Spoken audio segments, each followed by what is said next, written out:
This episode of Brains on Games is about running the best coffee shop in Berlin. Welcome to Brains on Games. I'm Dr. Brian McDonald, and this episode we're going to talk about a game that is all about running the very best coffee shop in Berlin.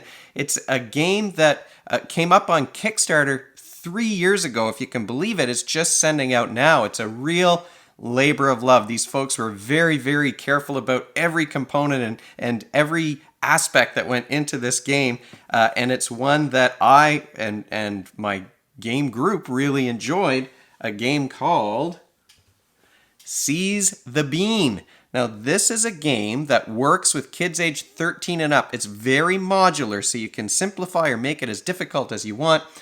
You can play a game in an hour to 90 minutes, and you can play with 1 to 4 players. So there is a solitaire version, and there's also an expansion that allows the play count to get up to 6 players. Of course, that's going to make it a longer game.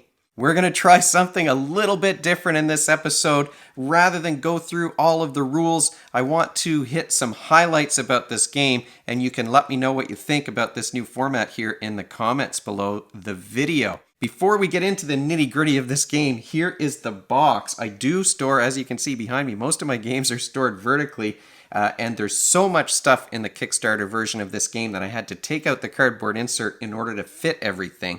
It does come with plastic baggies, Ziploc bags to put everything in, and it even comes with stickers so that you can label all of those bags so that you know what's what. It's easy to sort things out. It took me a long time to get things ready for the very first game, a really long time, but once I got that initial setup done, everything sets up a lot more quickly. So here's what happens. You've got a couple of rule books that I have over here beside me. One is for the expansions and one is the base rules. You've got your player boards, and then here are all the cards and all the components for the game. In terms of complexity, Seize the Bean is a game that's medium light to medium in its complexity, and because it's modular, depending on which customers you decide to play with, there are different mechanisms that come into play, and some neighborhoods are more complicated than others to play this game in. What you're trying to do in this game is create the coffee shop that gets the most good reviews, and bad reviews cancel out good ones, so you don't want to have too many bad reviews. They might even prevent customers from coming back to your shop. The player boards, like you saw for a second earlier, show your coffee shop and the actions that you can take. We'll talk about the mechanisms, but look at these components. This is one of the most evocative games, I think, and thematic games that I've played recently. You've got these resin sugar cubes. There's brown sugar that represents 5 of these white sugar cubes.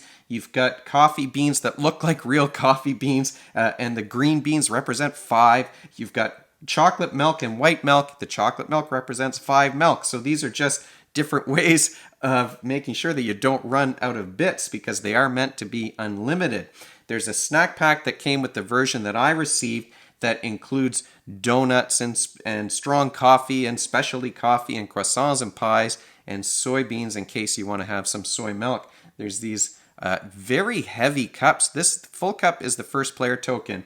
The empty cup is going to go to the player who's going to be the first player in the next round, which is kind of a weird mechanism to have, a weird piece to have in the game.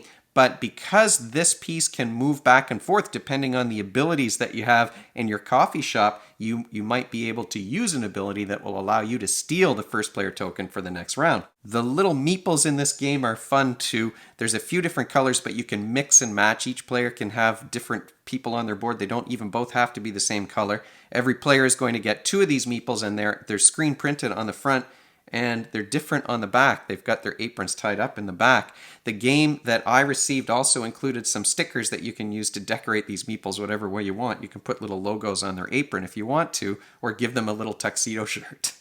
There are a bunch of different mechanisms that you're going to use in this game. You've got 2 baristas here in the middle. They start on your stoop at the beginning of the day, and they're going to be used to take your actions. One of the things that I do like about this game is that you don't take both actions and then move to the next player. You'll take one action, the next player does theirs. So you're doing one thing and it keeps going around. There's not a lot of downtime unless you're really sitting and stuck thinking about what's the next move that you want to do. So you can upgrade your restaurant somehow, or you can get more ingredients depending on where you decide to put your meeples. So there's action selection. The other thing that you're doing is deck building. You're going to be taking from the middle of the table some customers from 6 different customer groups, and you'll get a bonus, like lots of bonus points at the end of the game. We found this to be sort of the game-winning decider at the end. If you had the most customers in a particular group, you'd get a bunch of bonus points. So you'll collect these customers. Another interesting thing about this deck of customers is that yes, they do give you some kind of bonus if you're able to satisfy their order, but the more powerful the bonus, the harder it is to satisfy that customer. And if they're not satisfied, if you don't have the ingredients on hand to fulfill their orders, they're going to become angry and potentially leave you a bad review at the end of the round. You might have recognized the customer card that I pulled up. Here's Rado. There is a deck in the expansion that's actually board game content creators on YouTube. So we've got Ant Lab here and Heavy Cardboard as well. There's a bunch of other ones. I picked the ones that I was most familiar with to show you today. Rado is probably the first channel that I watched. No, I'm lying to you. The second channel that I watched, because I started with Tabletop with Will Wheaton. You're building up that deck of customers that are going to be hard to satisfy potentially, but you're also doing this engine building piece, which increases the effectiveness of the actions that you can take. You're putting these little pieces here, so you might have some vintage milk. I'm not sure if you can see that, or some industrial lighting.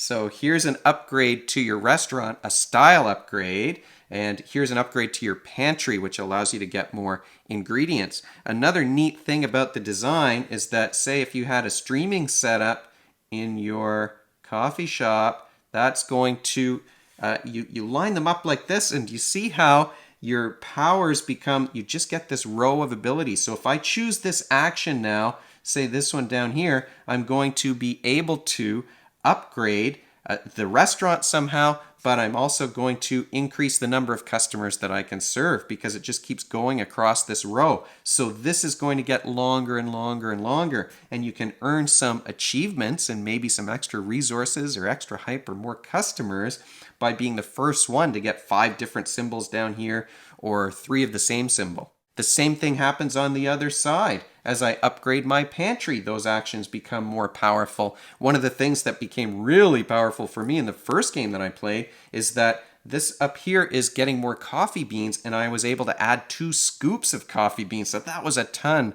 of beans that was really helpful for me in the game, especially at the end. It is a really, for me anyway, for us, the whole group that we were playing with, this is a really interesting combination of mechanisms. You're upgrading things so that the actions you select are going to become more and more powerful, and you're building up a deck of customers, but they're also hard to satisfy, so you need more and more ingredients.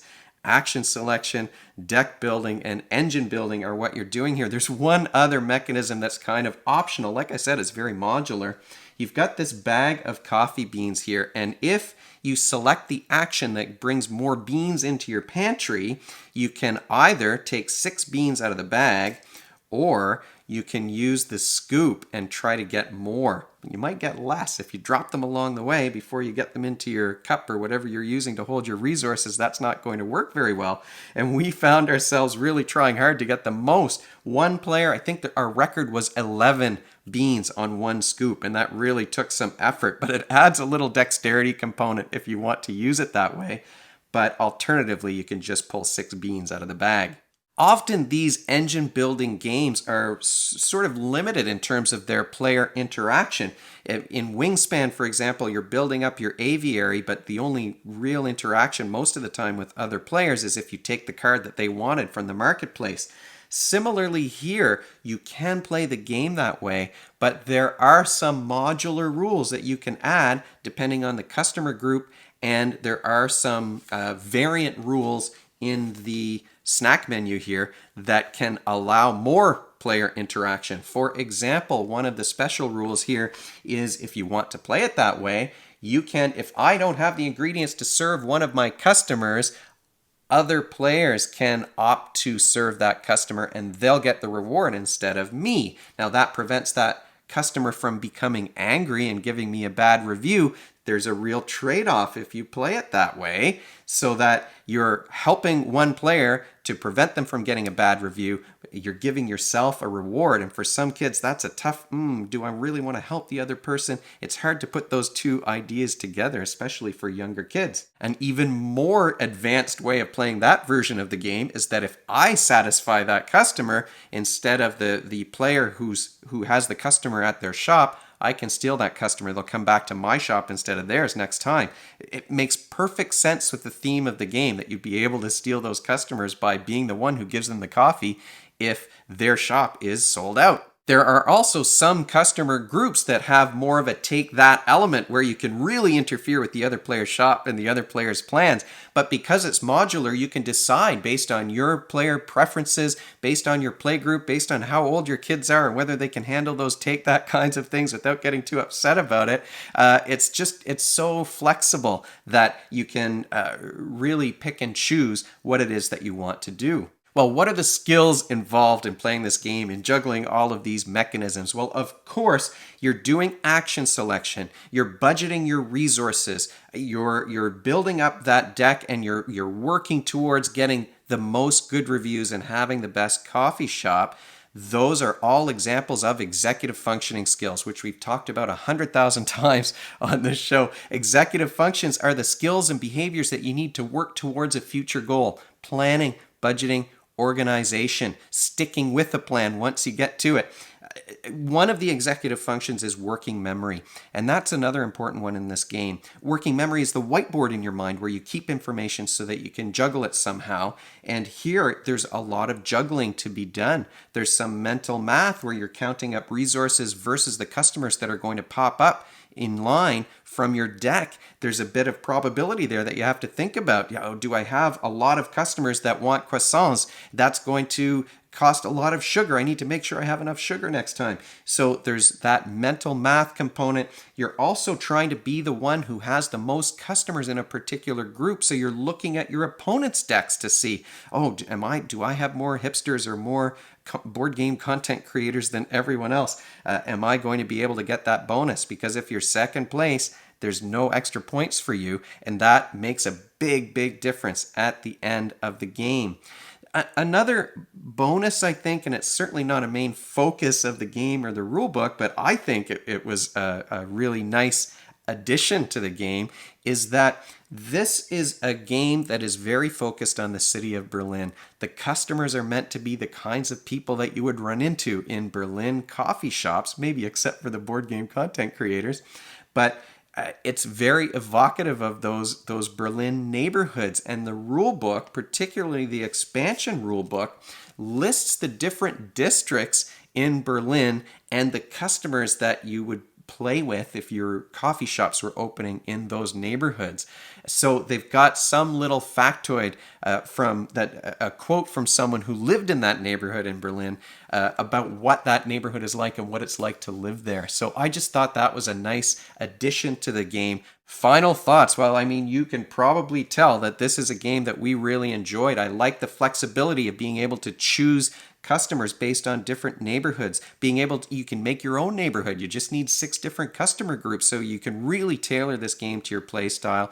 It is so modular that you can also tailor the complexity. There are some, I didn't even mention this, there's some additional inserts that you can put into your coffee shop to make the game more challenging for you, where you don't get as many resources or the actions are not as powerful at the beginning of the game. So there's a ton of replayability, certainly in the Kickstarter version where I have all of those different decks. It's well organized with all of those little tiny baggies. People who have a lot of board games know those Ziploc bags are like gold. You want to have good sized Ziploc bags, and the ones they included here will allow you to put sleeved cards inside. Now, I didn't sleeve any of these cards to show you today. I didn't want them to reflect in the lights here from all of these cameras. I mean, what could I change about it? Not a thing, really. We really had a lot of fun playing it. The artwork is fun and funny, and the different things you can add to your coffee shop are amusing. We read all of the good reviews and the bad reviews. I only showed you the back of these little tokens, but there are actually reviews that are written on it. So whenever we got a good review, we would read it out loud to the group so that they can hear what kinds of foolishness might be going on in our coffee shop. I mean, the only knock on it is one, there are so many little symbols on the cards because I've got so many different customer groups. They all have these different abilities. So at first, it might feel like this is going to be really overwhelming. The expansion rulebook is thicker than the main basic rulebook. So you might want to play a couple of games just with the basic customer groups, the basic lower end neighborhoods, so you're not doing any of the take that actions.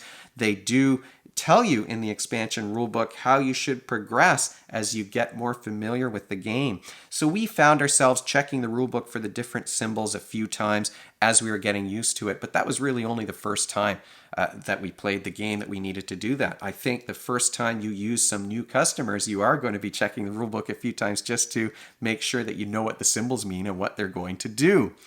And that, in a nutshell, is Seize the Bean. This is a great engine building, deck building game that is so thematic with components that are fun to play with and a great table presence as a result. If you have any comments, especially about the idea of doing this in a new format, you can leave them in the comments section below, or you can email me at brian@brainsongames.ca. Brainsongames.ca is the website. That's where future episodes will go, and the previous episodes are up there already. Brains on Games is the Twitter handle and the Facebook page and the Instagram feed, so we're all over the place. And if you enjoyed this video and you want to be notified of future ones, you can head on over to YouTube and click that subscribe button. Thanks for joining me, and hopefully I'll see you next time.